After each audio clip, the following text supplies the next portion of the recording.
ನಮಸ್ತೆ ಎಲ್ರಿಗೂ, ನಮ್ಮ ಚಾನಲ್ಗೆ ಸ್ವಾಗತ. ಗಂಡನ ವ್ಯವಹಾರ ಸಂಪೂರ್ಣ ನಷ್ಟವಾಗುತ್ತದೆ. ಸ್ನೇಹಿತರು, ಸಂಬಂಧಿಕರು, ಸಮಾಜದ ಎಲ್ಲರೂ ಅವನನ್ನ ಅವಮಾನಿಸುತ್ತಾರೆ. ಆದರೆ ಅವನ ಹೆಂಡತಿ ಮಾತ್ರ ಕೊನೆಯವರೆಗೂ ಅವನ ಜೊತೆಯಲ್ಲೇ ನಿಲ್ಲುತ್ತಾಳೆ. ಅವಳ ಪ್ರೀತಿ, ತ್ಯಾಗ ಮತ್ತು ನಂಬಿಕೆ ಒಬ್ಬ ಸೋತ ಗಂಡನನ್ನು ಮತ್ತೆ ಗೆಲ್ಲುವಂತೆ ಮಾಡುತ್ತದೆ. ಕೊನೆಯವರೆಗೂ ಈ ವಿಡಿಯೋವನ್ನ ತಪ್ಪದೇ ನೋಡಿ, ನಿಮ್ಗೆ ಖಂಡಿತವಾಗ್ಲೂ ಇಷ್ಟ ಆಗುತ್ತೆ. ಇಷ್ಟ ಆದ್ರೆ ಲೈಕ್ ಮಾಡಿ, ಸಬ್ಸ್ಕ್ರೈಬ್ ಮಾಡದೆ ವಿಡಿಯೋನ ನೋಡ್ತಿದ್ರೆ ಪ್ಲೀಸ್ ಸಬ್ಸ್ಕ್ರೈಬ್ ಮಾಡಿ. ಬೆಳಗಿನ 5 ಗಂಟೆ. ಅಲಾರಾಂ ಹೊಡೆಯುವ ಮುಂಚೆಯೇ ನಿಖಿಲ್ ಕಣ್ಣು ತೆರೆದ. ಒಂದು ಕಾಲದಲ್ಲಿ ಐಷಾರಾಮಿ ಕಾರಿನಲ್ಲಿ ಓಡಾಡುತ್ತಿದ್ದ ಅವನು ಇಂದು ಹಳೆಯ ಬೈಕ್ನ ಕೀಯನ್ನ ಹುಡುಕ್ತಿದ್ದ. ಅಡುಗೆ ಮನೆಯಿಂದ ಕಾಫಿಯ ಸುವಾಸನೆ ಬರುತ್ತಿತ್ತು. ಅವನ ಹೆಂಡತಿ ಸಹನಾ ನಗುತ್ತಾ ಕಾಫಿ ಹಿಡಿದು ಬಂದಳು. ತಗೊಳ್ಳಿ, ಕಾಫಿ ಬಿಸಿ ಇದೆ. ನಿಖಿಲ್ ಕಾಫಿ ತೆಗೆದುಕೊಂಡರೂ ಮುಖದಲ್ಲಿ ನಗು ಇರಲಿಲ್ಲ. ಏನಾಯ್ತು ಎಂದು ಸಹನಾ ಕೇಳಿದಳು. ಇವತ್ತು ಬ್ಯಾಂಕ್ನ ಕೊನೆಯ ನೋಟಿಸ್ ಬರುತ್ತದೆ, ಅಂಗಡಿಯು ಹೋಗುತ್ತದೆ ಎಂದ. ಸಹನಾ ಕೆಲ ಕ್ಷಣ ಮೌನವಾಗಿದ್ದಳು. ನಂತರ ಅವನ ಪಕ್ಕದಲ್ಲಿ ಕುಳಿತು ಅವನ ಕೈ ಹಿಡಿದಳು. ಅಂಗಡಿ ಹೋಗಬಹುದು, ಆದ್ರೆ ನಿಮ್ಮ ಧೈರ್ಯ ಹೋಗಬಾರ್ದು ಎಂದು ಹೇಳಿದ್ಲು. ಅದನ್ನು ಕೇಳಿ ನಿಖಿಲ್ ಕಣ್ಣೀರನ್ನ ತಡೆದ. ನನ್ನ ಜೊತೆ ಮದುವೆಯಾಗಿದ್ದು ನಿನ್ನ ದೊಡ್ಡ ತಪ್ಪು ಎಂದು ಸಹನಾ ನಗುತ್ತಾ ಹೇಳಿದ್ಲು. ನಾನು ಮದುವೆಯಾಗಿದ್ದು ಹಣವನ್ನು ಅಲ್ಲ, ನಿಮ್ಮನ್ನು ಎಂದು ಹೇಳಿದ್ಲು. ಅದೇ ಸಮಯದಲ್ಲಿ ಮನೆಯ ಹೊರಗೆ ಕಾರಿನ ಹಾರನ್ ಶಬ್ದ ಕೇಳಿಸಿತು. ನಿಖಿಲ್ನ ದೊಡ್ಡಣ್ಣ ಮತ್ತು ಅತ್ತಿಗೆ ಬಂದಿದ್ದರು. ಒಳಗೆ ಬಂದ ಕೂಡಲೇ ಅತ್ತಿಗೆ ವ್ಯಂಗ್ಯವಾಗಿ ಹೇಳಿದಳು, ಇನ್ನೂ ಈ ಬಾಡಿಗೆ ಮನೆಯಲ್ಲೇ ಇದ್ದೀರಾ? ಅದಕ್ಕೆ ದೊಡ್ಡಣ್ಣ ನಕ್ಕ. ನಿನ್ನ ಜೊತೆ ಬಿಸ್ನೆಸ್ ಮಾಡಬೇಡ ಅಂತ ಹೇಳಿದ್ದೆ, ಆದ್ರೆ ನೀನು ಕೇಳಲಿಲ್ಲ ಎಂದು ಹೇಳಿದ. ಇದನ್ನು ಕೇಳಿದ ನಿಖಿಲ್ ಮೌನವಾಗಿದ್ದ. ಸಹನಾ ಚಹಾ ತಂದುಕೊಡಲು ಹೋದಳು. ಆದರೆ ಅತ್ತಿಗೆ ಕಪ್ ತೆಗೆದುಕೊಳ್ಳಲಿಲ್ಲ. ನಮಗೆ ತಡ ಆಗುತ್ತಿದೆ, ಹೊರಡುವಾಗ ಒಂದು ಮಾತು ಹೇಳಿ ಹೋದಳು. ಸಹನಾ, ಇನ್ನೂ ಸಮಯ ಮೀರಿಲ್ಲ, ಇಂಥ ಸೋತವನ ಜೊತೆ ಜೀವನ ಹಾಳು ಮಾಡಿಕೊಳ್ಳಬೇಡ ಎಂದು ಹೇಳಿದರು. ಆ ಮಾತು ಕೇಳಿ ನಿಖಿಲ್ ತಲೆ ತಗ್ಗಿಸಿದ. ಆದರೆ ಸಹನಾ ಮಾತ್ರ ಗಂಡನ ಕಡೆ ನೋಡುತ್ತಾ ದೃಢವಾಗಿ ಹೇಳಿದ್ಲು, ನನ್ನ ಗಂಡ ಸೋತಿಲ್ಲ, ಅವರ ಸಮಯ ಮಾತ್ರ ಕೆಟ್ಟಿದೆ. ಆ ಮಾತು ಕೇಳಿದ ದೊಡ್ಡಣ್ಣ ನಕ್ಕು ಸುಮ್ಮನೆ ಹೊರಟು ಹೋದರು. ಆ ದಿನ ಸಂಜೆ ಬ್ಯಾಂಕ್ನ ಅಧಿಕಾರಿಗಳು ಬಂದು ಅಂಗಡಿಗೆ ಬೀಗ ಹಾಕಿದ್ರು.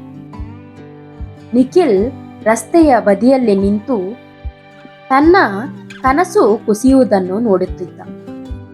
ಅವನ ಕಣ್ಣಲ್ಲಿ ಕಣ್ಣೀರು.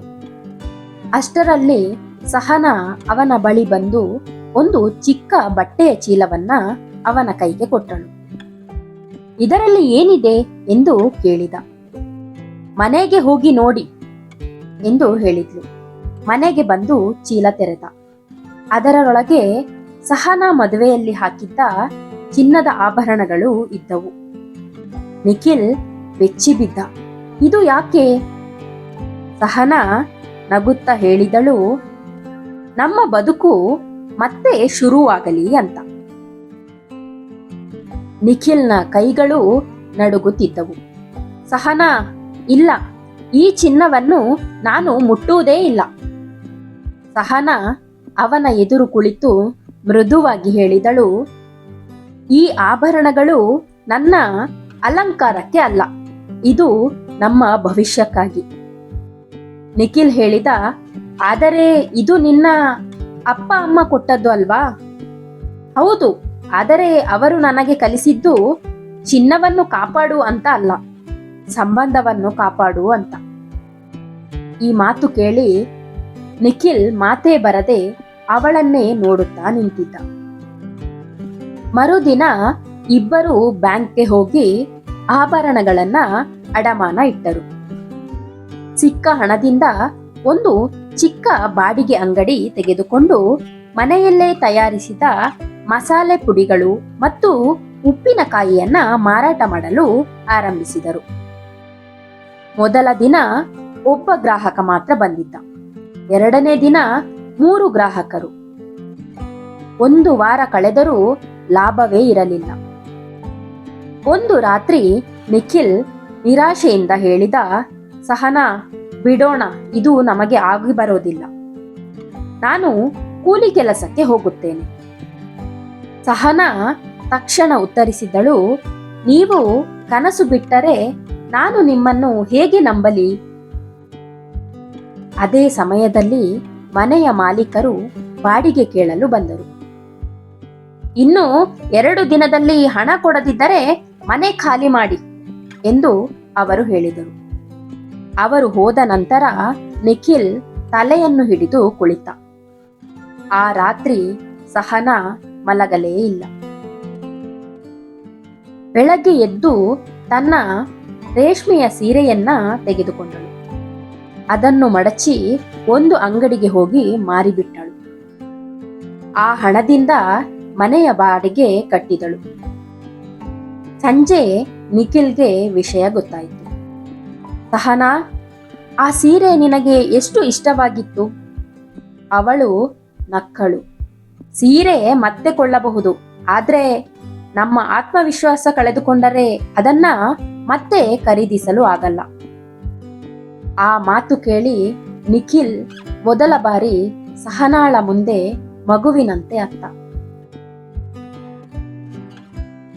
ಕೆಲ ದಿನಗಳ ನಂತರ ಒಬ್ಬ ಫುಡ್ ಬ್ಲಾಗರ್ ಅವರ ಅಂಗಡಿಗೆ ಬಂದ. ಸಹನಾ ಮಾಡಿದ ಮಸಾಲೆ ಮತ್ತು ಉಪ್ಪಿನಕಾಯಿಯನ್ನ ರುಚಿ ನೋಡಿ ವಿಡಿಯೋ ಮಾಡಿದ. 2 ದಿನಗಳಲ್ಲಿ ಆ ವಿಡಿಯೋ ವೈರಲ್ ಆಯಿತು. ಬೆಳಗ್ಗೆಯಿಂದಲೇ ಅಂಗಡಿಯ ಮುಂದೆ ಉದ್ದದ ಸಾಲು. ನಿಖಿಲ್ ಮತ್ತು ಸಹನಾ ಇಬ್ಬರಿಗೂ ಕೆಲಸ ಮಾಡಲು ಸಮಯ ಸಾಲಲಿಲ್ಲ. ಅಷ್ಟರಲ್ಲಿ ಒಂದು ಕಾರು ಅಂಗಡಿ ಮುಂದೆ ನಿಂತಿತ್ತು. ಕಾರಿನಿಂದ ಇಳಿದವರು ನಿಖಿಲ್ನ ದೊಡ್ಡ ಅಣ್ಣ ಮತ್ತು ಅತ್ತಿಗೆ. ಅವರ ಮುಖದಲ್ಲಿ ಆಶ್ಚರ್ಯ. ಇಷ್ಟು ಜನ ನಿಮ್ಮ ಅಂಗಡಿಗ? ನಿಖಿಲ್ ಏನೂ ಹೇಳಲಿಲ್ಲ. ಸಹನಾ ಮಾತ್ರ ನಗುತ್ತಾ ಹೇಳಿದಳು, ಹೌದು ಅಣ್ಣ, ನೀವು ಕುಳಿತುಕೊಳ್ಳಿ. ನಿಮ್ಮ ಸರದಿ ಬಂದಾಗ ನಿಮಗೂ ಕೂಡ ಕೊಡುತ್ತೇವೆ. ಅತ್ತಿಗೆ ನಾಚಿಕೆಯಿಂದ ತಲೆ ತಗ್ಗಿಸಿದಳು. ಅಂಗಡಿಯ ಮುಂದೆ ಜನರ ಸಾಲು ದಿನದಿಂದ ದಿನಕ್ಕೆ ಹೆಚ್ಚುತ್ತಾ ಹೋಯಿತು. ನಿಖಿಲ್ ಮತ್ತು ಸಹನಾ ಬೆಳಗ್ಗೆಯಿಂದ ರಾತ್ರಿ ತನಕ ಕೆಲಸ ಮಾಡುತ್ತಿದ್ದರು. ಕೆಲವೇ ತಿಂಗಳಲ್ಲಿ ಅವರು ತೆಗೆದುಕೊಂಡಿದ್ದ ಚಿಕ್ಕ ಅಂಗಡಿ ಸಾಕಾಗಲಿಲ್ಲ. ಒಂದು ದೊಡ್ಡ ಜಾಗವನ್ನ ಬಾಡಿಗೆಗೆ ಪಡೆದರು ಮತ್ತು ಹೊಸ ಅಂಗಡಿಯನ್ನು ತೆರೆದರು. ಆ ದಿನ ಉದ್ಘಾಟನೆಗೆ ಊರಿನ ಅನೇಕ ಜನ ಬಂದಿದ್ದರು. ಆದರೆ ಒಂದು ಮೂಲೆಯಲ್ಲಿ ತಲೆ ತಗ್ಗಿಸಿಕೊಂಡು ನಿಂತಿದ್ದವರು ನಿಖಿಲ್ನ ದೊಡ್ಡಣ್ಣ ಮತ್ತು ಅತ್ತಿಗೆ. ಅವರ ಬಳಿ ಹೋಗಿ ನಿಖಿಲ್ ನಗುತ್ತಾ ಹೇಳಿದ, ಅಣ್ಣ, ಒಳಗೆ ಬನ್ನಿ. ದೊಡ್ಡಣ್ಣನ ಕಣ್ಣಲ್ಲಿ ಕಣ್ಣೀರು ಹರಿಯುತ್ತಿತ್ತು. ನಿಖಿಲ್, ನಮ್ಮನ್ನು ಕ್ಷಮಿಸು.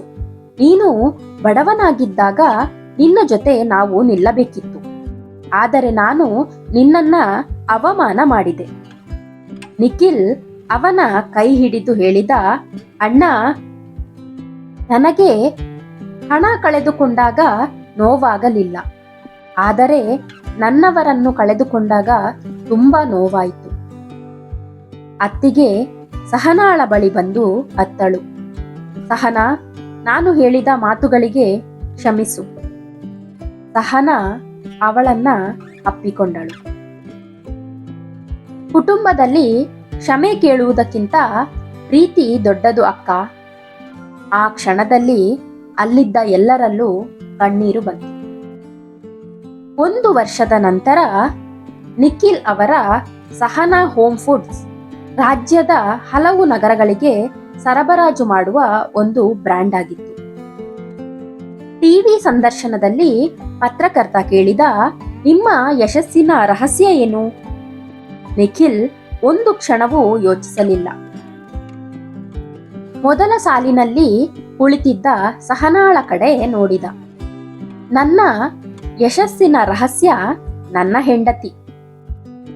ಇಡೀ ಸಭಾಂಗಣ ಚಪ್ಪಾಳೆ ತಟ್ಟಿತು. ನಂತರ ಅವನು ಎಲ್ಲರ ಮುಂದೆ ಹೇಳಿದ, ನನ್ನ ಬಳಿ ಹಣ ಇರಲಿಲ್ಲ. ನನ್ನ ಮೇಲೆ ನಂಬಿಕೆ ಇಟ್ಟವರು ಕೂಡ ಇರಲಿಲ್ಲ. ಆದ್ರೆ ಒಬ್ಬಳು ಮಾತ್ರ ಹೇಳಿದಳು, ನೀವು ಸೋತಿಲ್ಲ, ನಿಮ್ಮ ಟೈಮ್ ಮಾತ್ರ ಕೆಟ್ಟಿದೆ. ಆ ಮಾತೆ ಇಂದು ನನ್ನ ಜೀವನವನ್ನ ಬದಲಿಸಿತು. ಸಹನಾಳ ಕಣ್ಣಲ್ಲಿ ಸಂತೋಷದ ಕಣ್ಣೀರು. ನಿಖಿಲ್ ವೇದಿಕೆಯಿಂದ ಇಳಿದು ಎಲ್ಲರ ಮುಂದೆ ತನ್ನ ಹೆಂಡತಿಯ ಕೈಯನ್ನ ಹಿಡಿದು ಕರೆದು ತಂದ. ಈ ಯಶಸ್ಸು ನನ್ನದಲ್ಲ, ಇದು ನನ್ನ ಹೆಂಡತಿಯ ತ್ಯಾಗದ ಫಲ.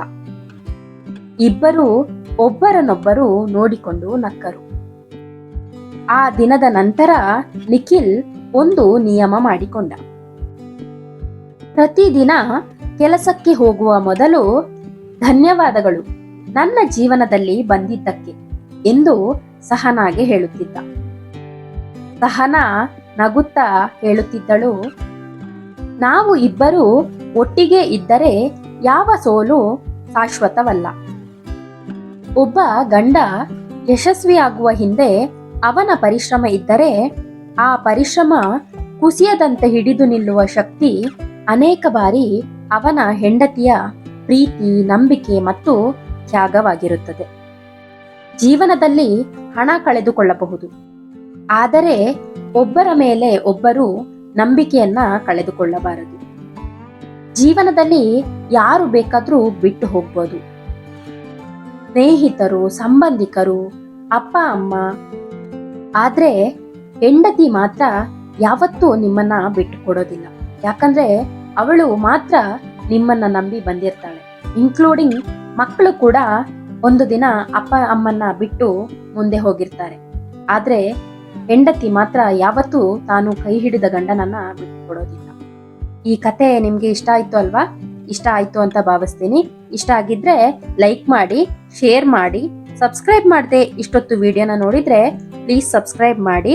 ನಿಮ್ಮ ಅನಿಸಿಕೆ ಅಭಿಪ್ರಾಯಗಳನ್ನ ಕಮೆಂಟ್ ಸೆಕ್ಷನ್ ಅಲ್ಲಿ ಕಮೆಂಟ್ ಮಾಡಿ. ಮತ್ತೆ ಮುಂದಿನ ಹೊಸ ಕಥೆಯೊಂದಿಗೆ ಸಿಗ್ತೀನಿ. ಇಂತಿ ನಿಮ್ಮ ಪ್ರೀತಿಯ ಜೀವಧ್ವನಿ.